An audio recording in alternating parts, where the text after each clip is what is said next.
부활의 아침입니다. 저와 여러분의 인생이 이 부활로 바뀌었습니다. 이 부활이 있기에 우리의 삶의 방향이 다르고 삶의 태도가 다릅니다.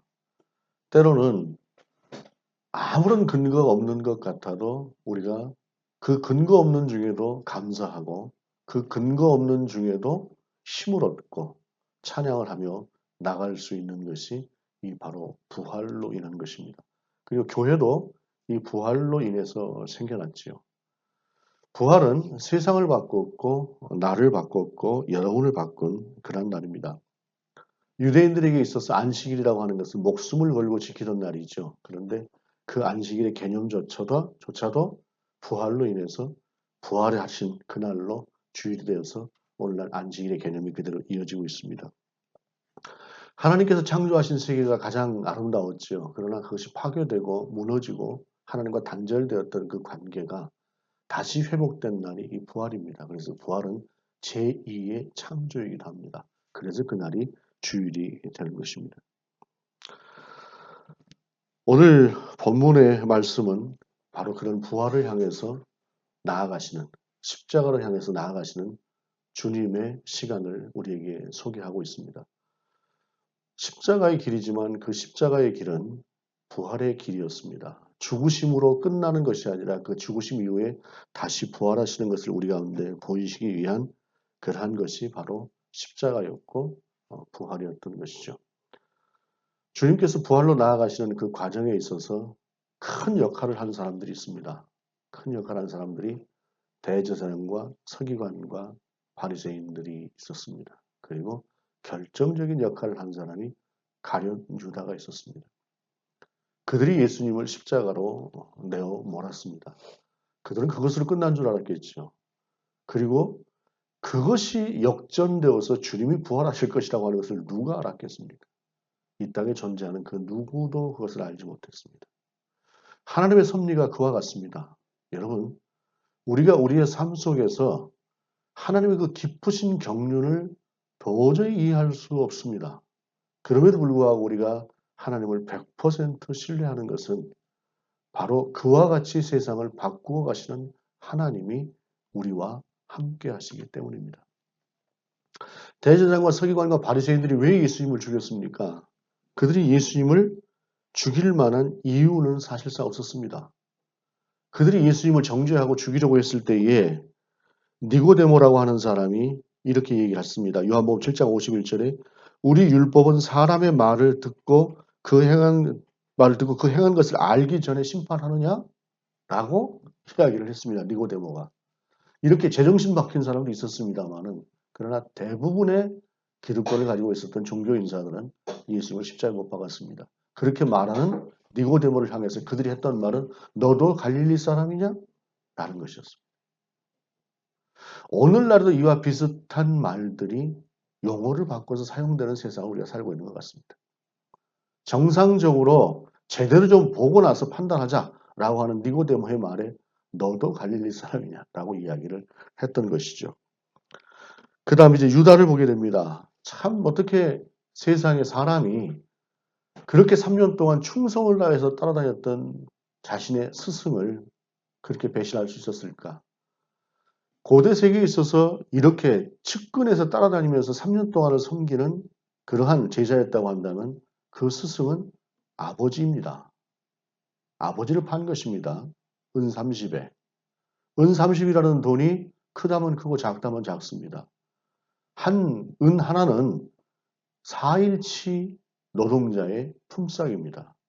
은 30이니까 120일치의 품삯이라고 볼 수도 있을 것입니다. 그때 당시에 일감이 귀했던 때이기 때문에 1년 동안 벌어야 되는 돈일 수도 있을 것입니다. 그러나 그것이 아버지와 같은 스승을 팔 수 있는 돈은 아닐 것입니다. 그런데 그는 그 돈을 받고 팔았습니다.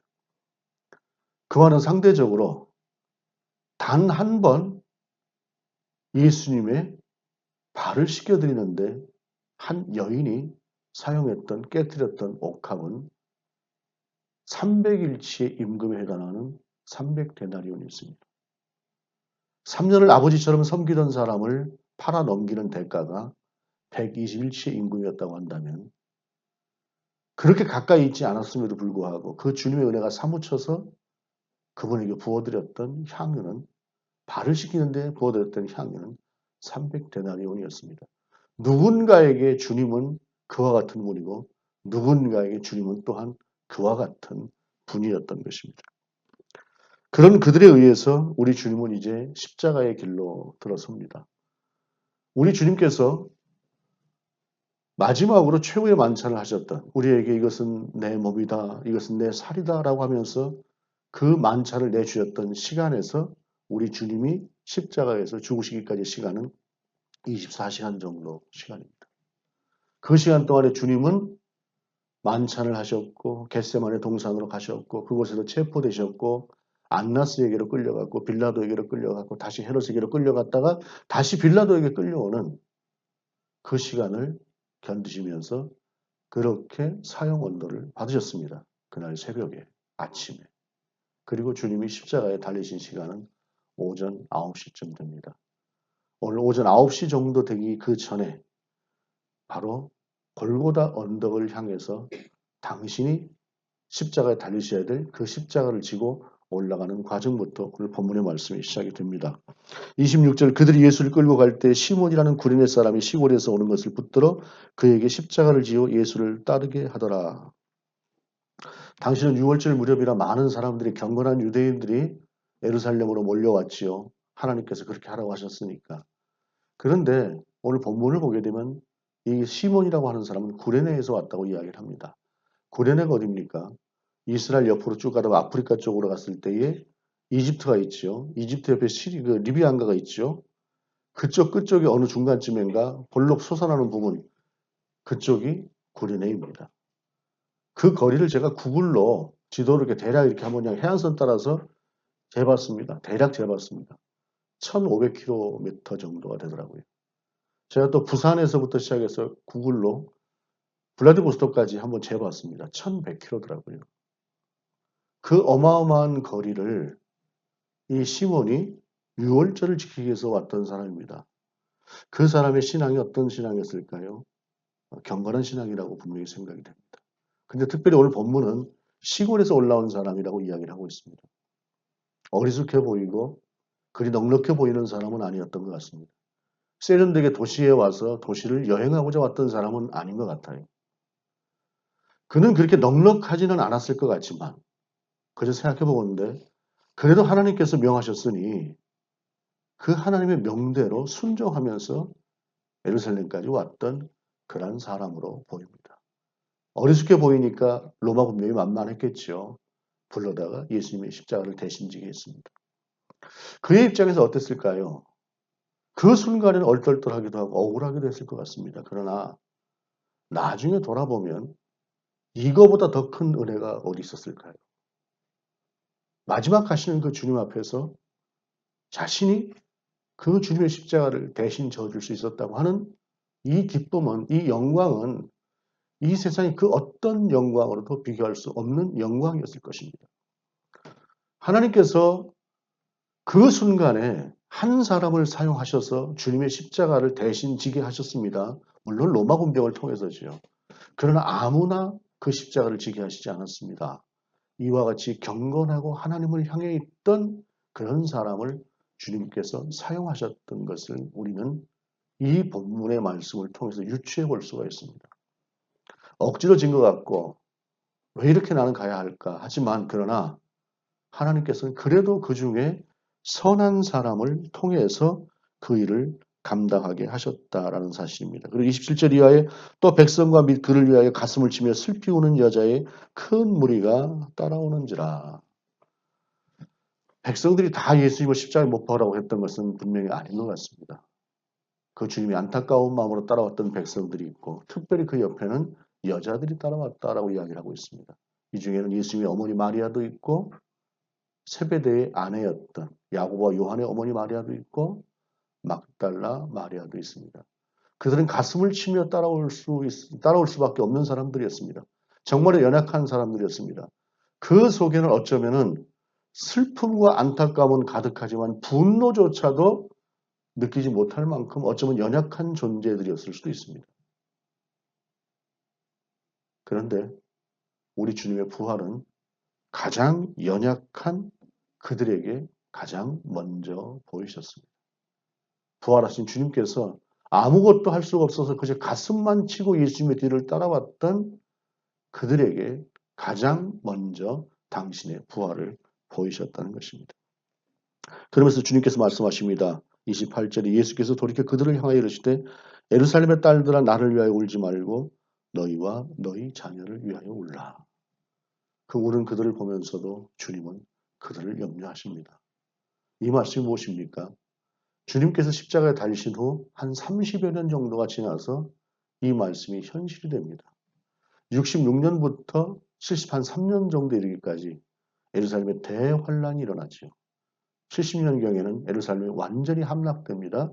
로마 장군 티투스에 의해서. 잔인하게 100만이 넘는 사람이 죽었다는 말도 있습니다. 그때 당시. 그야말로 이스라엘 전체가, 예루살렘 전체가 도륙을 당해버리는 그러한 일들이 일어납니다. 그 일들이 이제 일어날 것이다. 그러니까 나를 위해서 슬퍼할 것이 아니라 그날을 염려하고 있어라. 라고 하는 것이 우리 주님께서 그들 가운데 주시는 예언의 말씀이었고 마지막 순간에도 그들을 돌보시는 주님의 말씀이었습니다. 그리고 나서 그 뒤로 본문을 보게 되면 죽으시는 그 순간에 가장 치욕적인 그런 순간을 또한 맞으시는 주님을 봅니다. 왜냐하면 하나는 양쪽에 있는 두 사람, 십자가에 달리게 된 두 사람이 흉악범 강도였다고 하는 사실입니다. 어쩌면 예수님을 죽이고자 했던 그들은 예수님의 그 마지막까지도 강도와 같은 자들로 우리 주님을 그저 그렇게 폄하하고 싶었던 것 같습니다. 그렇게 예수님께서 십자가에 달리시게 됩니다. 달리시고 난 뒤에 참 또 놀라운 일들이 있지요. 밑에서는 대제사장의 무리들이 희롱합니다. 오늘 본문은 관리들이 희롱한다라고 되어 있는데 다른 본문에 보게 되면 마태복음 27장에 보게 되면 그와 같이 대제사장들도 서기관들과 장로들과 함께 희롱하여 이르되 라고 하면서 죽어가는 예수님 그 십자가 밑에서 예수님을 보고 희롱합니다. 이들이 정상적인 종교인이라고 한다면 적어도 이런 악한 모습을 보이지 않을 것 같습니다. 그런데 그들은 오직 예수님을 그들의 정적으로만 보았습니다. 그들 안에 신앙이 있었다고 볼 수가 결코 없을 것 같습니다. 어쩌면 이 시대를 살아가는 그리스도인들 중에도 이와 같은 모습을 가진 사람들이 있을 수 있지 않을까. 어쩌면 그것이 나일 수 있다고 하는 두려움을 가져보기도 합니다. 그렇게 있는 그들 가운데 39절에 보게 되면 달린 행악자 중 하나는 비방하여 이르되 내가 그리스도가 아니냐 우리를 구원하라 라고 이야기를 합니다. 그 마지막 순간에서조차도 같이 함께 죽어져가는 한 사람을 위해서 한 사람을 보고 그렇게 잔인하게 야 네가 그리스도라며 우리도 같이 살려봐 라고 하는 비아냥과 악한 언어들을 쏟아내고 있는 모습을 봅니다. 그런데 주님은 뭐라고 말씀하십니까? 아버지 저들을 사하여 주시옵소서 자기들이 하는 것을 알지 못함이니이다. 이것이 우리 주님께서 남기신 말씀이었습니다. 그런데 그 마지막 순간에도 역사가 일어납니다. 40절에 보게 되면 하나는 그 사람을 꾸짖어 이르되 내가 동일한 정죄를 받고서도 하나님을 두려워하지 아니하느냐? 우리는 우리가 행한 일에 상당한 보응을 받는 것이니 이에 당연하거니와 이 사람이 행하는 것은 옳지 않은 것이 없느니라 하고 이르되 예수여 당신의 나라에 임하실 때에 나를 기억하소서 하니. 여러분 생각해 보십시다. 죽어져가는 그 순간에도 옆에 같이 죽어가고 있는 한 사람을 향해서 네가 그리스도라며 나도 살려보고 너도 살려봐 라고 하는 그 비아냥되고 있는 그 사람의 성품과 그래도 어떻게 살아왔는지 모르나 그래도 마지막 한 순간에는 그래도 그 안에 있는 정직한 마음을 꺼내서 주님을 옹호하고 당신이 그리스도라면 저도 좀 구원해 주세요.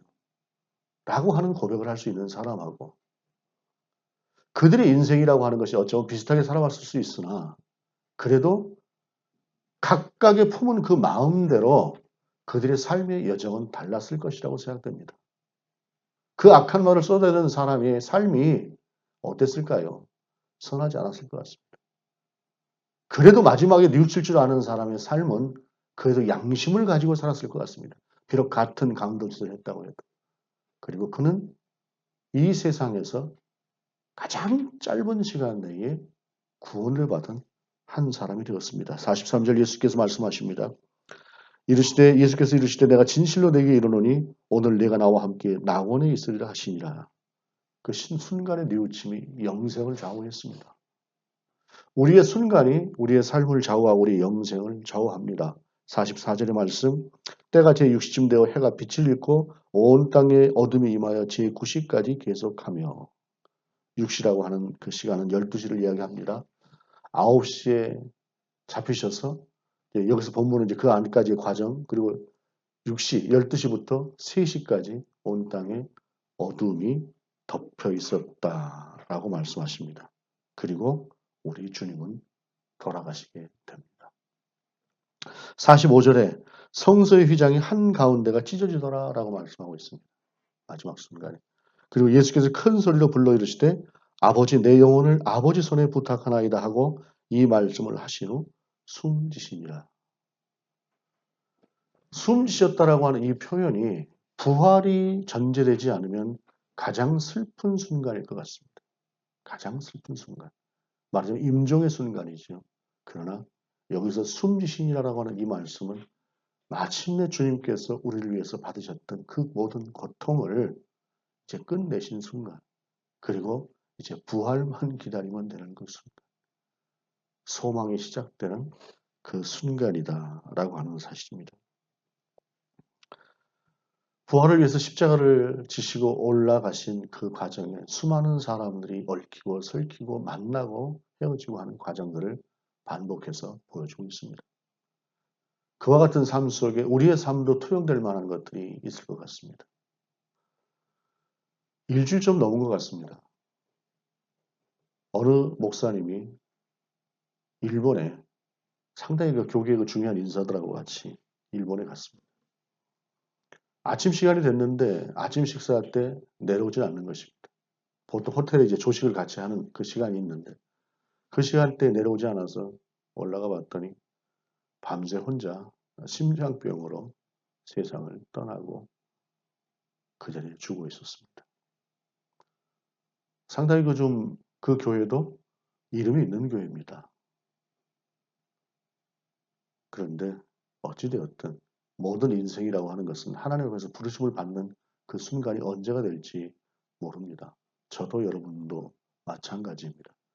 그러나 그런 세상을 우리가 살아갈 그러한 사람들이지만 그럼에도 불구하고 우리 안에 그 어떤 경우에도 소망이 있음은 바로 이런 과정을 거치면서 우리에게 부활을 약속하신 부활을 보여주신 우리 주 예수 그리스도가 있기 때문입니다. 저는 오늘 본문의 말씀을 준비하면서 누군가를 말씀을 가지고 생각해 볼 때 누군가가 떠오르고 또 누군가의 말씀을 보고 생각할 때 누군가가 떠오르는 여러분들을 하나씩 하나씩 생각해 보면서 오늘 말씀을 준비했습니다. 각자의 상황과 삶이 다르고 각자의 부르심의 여정이 다릅니다. 그리고 앞으로 나아가는 신앙의 방식도 다를 것입니다. 그러나 우리가 분명하게 기억할 것은 예수 그리스도만이 우리의 유일한 소망이라고 하는 사실입니다. 그리고 그 소망의 끝에 부활이 있다고 하는 사실입니다. 이 부활과 함께, 이 소망과 함께 끝까지 함께 살아내는 저와 여러분이 될 수 있기를 원합니다. 기도하시겠습니다. 주님, 그 부활의 은혜가 영원히 우리 가운데 함께하게 하여 주옵소서. 그래서 요단 건너 저편 가게 하소서라고 하는 그 찬양처럼 우리가 주님의 품에 안길 때까지 주여 우리를 붙드시고 인도하여 주시고 온전한 우리의 유일한 소망이 부활이게 하시옵소서. 예수 그리스도의 이름으로 기도드립니다. 아멘.